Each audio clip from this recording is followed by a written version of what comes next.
All right, welcome everyone. Today we're going to dive into the thought of the French philosopher Jacques Maritain. We'll be exploring his really unique and, I think, powerful response to the huge intellectual and political crises of the 20th century. Okay, let's just jump right in with a question that really gets to the heart of everything Maritain was grappling with. In a world that was becoming more and more defined by materialism, the very foundation for human value seemed to be cracking. If we're all just, complex arrangements of atoms, what's the real objective basis for our dignity? This is the core problem he set out to solve. So, to really get Martin's solution, we first need to understand his diagnosis of the problem.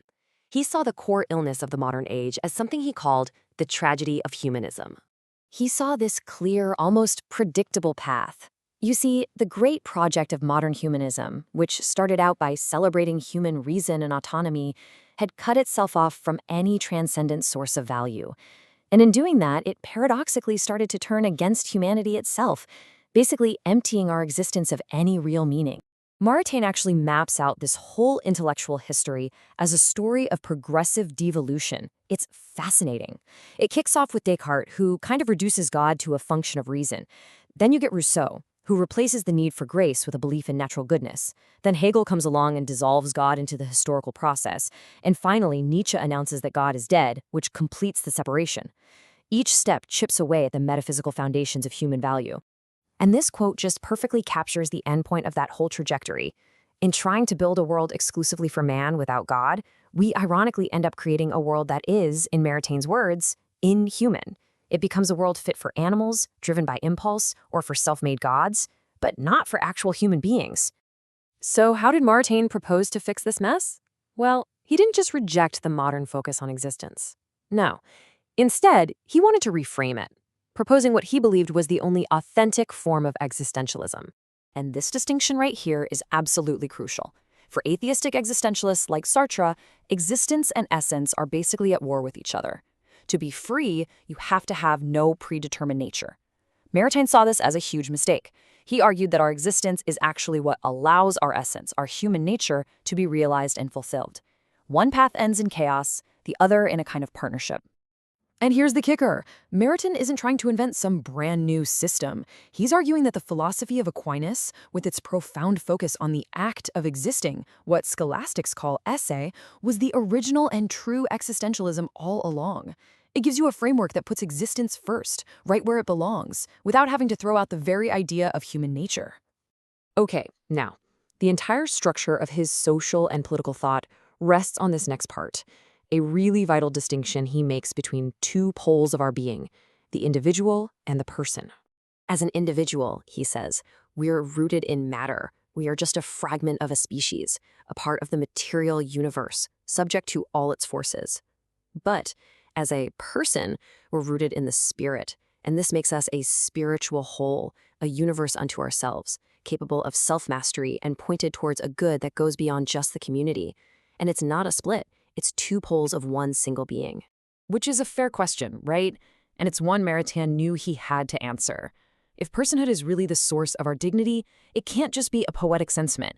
It's got to have a solid metaphysical anchor. His answer lies in the Thomistic concept of subsistence.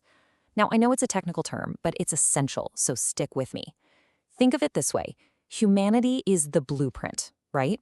But subsistence is what makes you a unique existing house built from that blueprint. It's the principle of self-possession that makes you a concrete, unified subject who possesses your own existence. And this concept of the person, grounded in the reality of subsistence, is what for Aquinas, and then for Maritain, establishes the unique and really the superlative dignity of the human being in the entire order of creation.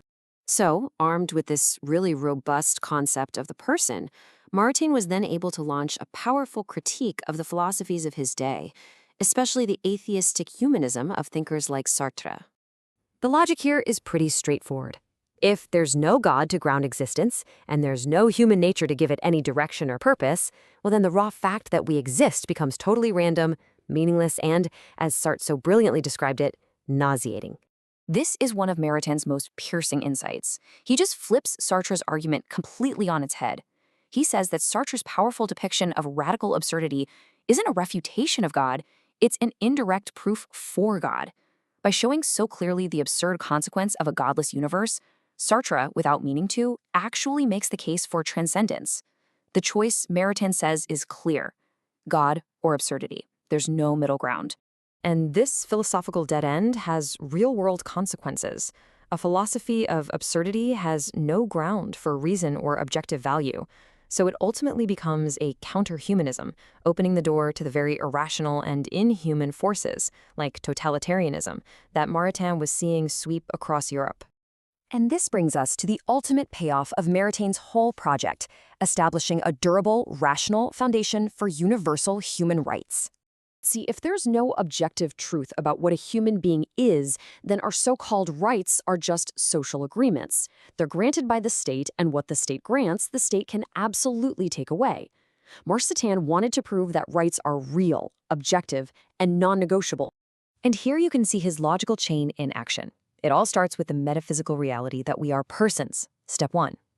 Because we are persons, we have an intrinsic dignity, step 2. This dignity is the basis for an objective moral order, or natural law, step 3.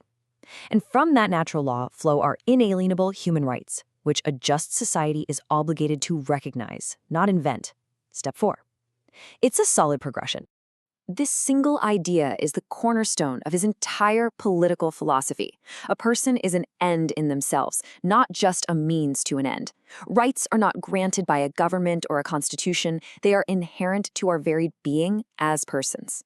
So, when you put it all together, what Maritain's project gives us is a deeply philosophical argument for the inviolable worth of every single human life. He's charting a third way, an alternative to the dead ends of both a soulless materialism on one side and a nihilistic absurdity on the other.